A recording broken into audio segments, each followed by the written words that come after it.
Hello there, Bobcats. Dr. H here. And Miss Husband. And we are super excited to get the school year started. Hopefully y'all had a great, safe summer. And hopefully y'all are excited as we are to get back. We know it's going to be a little bit different. But nonetheless, we are our Bobcats. We are coming back and we're going to get back to work. So really quickly, let's introduce you to our campus leadership team. All of the same administrators to come back. So we're really excited about that. You got Dr. H, Miss Husband. All your assistant principals, Ms. Cardenas, Ms. Murray, Ms. Peña Rodriguez, Mr. Pfeiffer, Dr. Reyes. We do have our early college director, Mr. Rios, and our instructional coaches as well, Ms. Alvarado, Mrs. Lozoya, Mrs. Paredes. And then we also have our newest instructional coach, Ms. Puleo, which some of you know her, and Ms. Villanueva. So now she'll be helping out in the classrooms. A quick little picture of us over the summer. This picture was actually taken when we were doing the seniors as they were coming by and picking up their senior signs. And now here's your counseling team. So if you notice there, you see the first letter of your last name. You'll see that in parentheses. All counselors are doing all grade levels within that specific alphabet. So make sure that you identify who your counselor is, because that's who you'll go to if you need support for anything. That's who you'll contact. Early College Academy kiddos, again, so Ms. Ramirez is there for you. She's the counselor for all Early College Academy students. And Mrs. Melendez, juniors, if you don't already know Ms. Melendez, you better get to know her really well. She is our college and career advisor. She is all things financial aid, scholarships, college applications. So make sure you get to know her really well. Seniors, this is your go-to person. All things college and career. We're going to share some information with you a little bit later in the presentation with regards to reminds and contact information and things of that nature. Also, those of you taking dual credit classes, make sure Ms. Patricia Hernandez, she is the one that you'll contact. Non-early college dual credit students, she's the one that you're going to go to with regards to your Palo Alto classes. And also our CIS team, you have Ms. Angelica Bush and Ms. Jordan Moore. If you need any assistance, please swing by and see them as well. All right, so I did mention dual credit earlier. There's a lot of information on this slide, so make sure that you go back and check it out. All dual credit applications do have to be submitted to Ms. Hernandez. The deadline is September 21. Please do not miss that deadline because we have other deadlines we have to meet. Now, again, make sure you join the Remind. All the Remind codes are there. Don't forget to go back to the slide and make sure that you get all that information and join all these things. Parents, you can join them as well. So that way you get the same information your student is getting. So that way we can keep everybody on the same page. Any additional information, please feel free to email Ms. Hernandez at her email address, or visit the websites that are listed there at the bottom of the slide. All right, so now let's talk about the back to school plan. Everybody wants to know what is going on. So we do have some information here, but we will share some more detailed information around August 10th. So make sure that you continuously check your emails. First day of school is August 12th. It is all remote. There will not be any students on campus. You'll be doing everything digitally.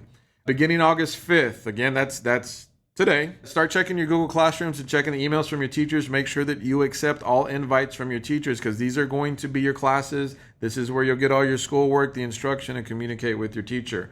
The schedules will be uploaded into Skyward. However, you do have to be registered. So if you haven't registered yet, make sure you go in to log into Skyward and get registered so that way you can get a hold of your schedule. Again, another reminder, first 8 weeks are remote learning. No one is to come to campus the first 8 weeks of school. Here's the bell schedule. It does look a little different because we are remote. Once we come back face to face, then it'll adjust. But for now, make sure you study this schedule, take a picture, do whatever you got to do. But this is what it is that you're going to be following for the next 8 weeks. So make sure that you pay close attention to the times and everything like that, because we do expect you, when you log in to get into your classes, to make sure that you're on time. All right, and just a quick reminder about block schedule. This is still staying the same even though we're going remote, so it hasn't changed. A days are still first, second, third, and fourth periods on Mondays and Wednesdays. B days are still periods 5, 6, 7, and 8 on Tuesdays and Thursdays. Fridays will alternate, and once we get the school year started, we'll make sure that the teachers remind you of what days coming up, what periods are coming up. So again, that really hasn't changed. And I'm going to move on to attendance, the next slide. So the rules have changed a little bit because we're remote learning. Make sure you go back and revisit this slide and study it very closely. The expectation, and we hope that you log into your classrooms live as your teachers will be providing instruction. We do know there might be a situation where you might not be able to make it, so you need to understand the attendance because the Texas Education Agency still requires the 90% rule. So you still have to show that you're making progress, read through those. If you have any questions, make sure that you shoot us an email and we will make things a bit clearer for you. And with that, I'm going to pass it on over to Ms. Husband to start talking about grades. Hey Bobcats, this is Ms. Husband. I hope you had a great summer and like Dr. Hernandez said that you have been safe and healthy. Just a few reminders about grades. The biggest thing to bring to your attention is that it's not like it was when we ended, last spring semester. We are back on normal where grades do count. All the requirements, makeup assignments, grading policies are the same as they used to be before COVID hit. So please make sure that you understand that even though you're in a remote learning environment and not physically on campus, grades still matter. With that being said, also, students, we need to know that you are giving us your work, not Googling your answers, not copying them, not cheating from your friends, screenshots of what they may send you. We need to know that what you're doing is your work so we can help you provide support where needed. So with that being said, if we do find out that there has been any academic dishonesty with the assignments that you've been submitting, we are going to consider that a very serious consequence. There will be a referral to an administrator along with a parent conference because, again, being in a remote environment, we really need to know how you are moving along academically so we can help you. So please, please, please, the work you submit needs to be your work. Also, as it has always been in school, you're responsible for turning in all your assignments as directed by your teacher, either by the end of the period or by the teacher's assigned due date. So again, you're responsible for your grades, your assignments for every class, for every period you have scheduled for that day. All right, technology, guys, this is, a big one. We are a one-to-one campus, and again, we're in a remote learning environment. So if you have yet to receive a technology device because you're new to our campus or yours has been damaged, we do have some distribution dates available. So if you need a charger, again, if there's anything wrong with your technology device, please come either Thursday, August 6th from 4 to 7. This is a curbside service. So you will just pull up at the front of the school and then one of our administrators will assist you. If Thursday, August 6th doesn't work, then you can also come Monday, August 10th from 4 to 7. So it's extremely important you have a working device before we start school on August 12th. As always, you need to submit a technology device agreement. This has been emailed to all parent accounts, so please make sure that your parent has received it, your parent guardian has received it, and that you have returned that device agreement to us. And then you can read through the replacement costs for lost, damaged, or stolen devices. The biggest thing to point out on this slide is one, the distribution dates, but also the two email addresses, Ms. Davila and Ms. Danessa Sanchez. Please email them if you have any questions about technology.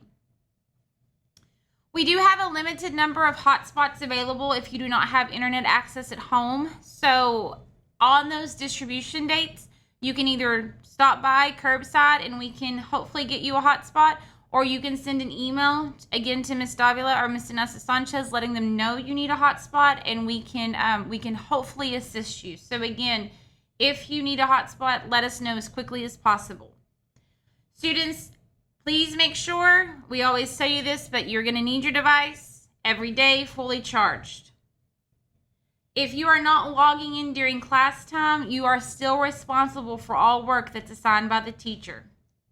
And we also have included here, guys, the help desk email. So if Ms. Davila or Ms. Danessa Sanchez cannot get back to you or cannot maybe assist you due to the problem you're having, we've also put the help desk information here as well as another resource for you. All right, a few procedures for our remote learning environment for these first 8 weeks. All students must complete the registration paperwork online before August 12th. Dr. Hernandez mentioned this previously, but again, guys, to get your schedule, you have to be registered online. So you will not be getting a schedule. It will not be viewable for you in Skyward. So you must have completed the registration process. Every student, it doesn't matter that you think you're returning, you did it last year, the year before, you must complete the registration process every single year. As I mentioned, they will be viewed in Skyward. We will not be doing we will not print out schedules and have you come pick them up like we've done before. Again, the only way you're going to see your classes is through Skyward, and that means you have to be registered. So if there's any questions about any of that, you don't have access to Skyward, please email Ms. Husband. We have sent out a distance learning contract today to parent email accounts. So it's important that, again, you make sure your parent has received it and that it is returned to us by August 21st. When you open that email, there will be steps for how to return the distance learning contracts to us. Again, the due date is August 21st. All right, this is always a big one, schedule changes. This is where I know we look at our schedule and we didn't want this and I did signed up for this and, whatever the case may be. But we are not going to be having any schedule changes at this time. The only 4 exceptions are listed below. So guys, it's the same as it was last year. If you're in a class you got credit for, we will change your schedule for that. If you've got 2 second periods, we'll change your schedule. If you don't have a certain period, let's say you're missing a 7th period, that's going to require a schedule change. Or if you signed up for football, basketball, volleyball, and the coach has approved, we will change a schedule for that. But those are the 4 reasons we would change a schedule, not because you don't want the certain teacher, you don't like this. That's not going to happen at this time. If you meet one of the exceptions listed above, you can click on the high school counselor request form link, fill it out, and a counselor will contact you about your schedule. Also, if you did want to take a certain elective, but it wasn't on your schedule, it potentially could be available after the 2nd week of school, but more information will come about how that would work out for you in your schedule. Guys, take a look at this. Most of you, I get a lot of emails about credits and am I a junior? Did I get promoted? Am I a senior? All of those pieces. So there's just, again, the number of credits you have to be classified as a freshman, sophomore, junior, or senior. And again, 26 credits are what's needed to graduate. And transcripts, this is just a reminder, 10th, 11th, and 12th graders, grades matter every year. Courses and grades carry the most weight on a college application, and rank is based on your GPA. So again, just know that everything you do matters on your transcript. All right, guys, and to piggyback off of what Dr. Hernandez had mentioned earlier when he was introducing the counselors, juniors and seniors, here is Ms. Melendez's information for the College and Career Readiness Center. So please make sure you get her email. There is a Google Classroom code for the class of 2021. And then also there is the Facebook page information. So please, juniors and seniors, make sure you are logged in, you have sent emails. As Dr. Hernandez said, this is the lady that you need to know. As always, guys, as Dr. H said, we are super excited to see you to start this year. If anything we said you do not understand, you have some questions, there were some things we did not address, please do not hesitate to email either Dr. Hernandez or myself at the emails listed on this slide. Thank you, guys. We can't wait to see you. Stay safe. All right, Bobcats. Thank you once again for listening to this presentation. As we mentioned before, we are super excited about getting the school year started. And again, don't forget, if you have any questions, please reach out to us. We'll be more than happy to answer any questions you have. You have our email addresses there. All right, Bobcats. Good, better, best. Never let it rest until your good is better and your better is best. Make it a great day, Bobcats.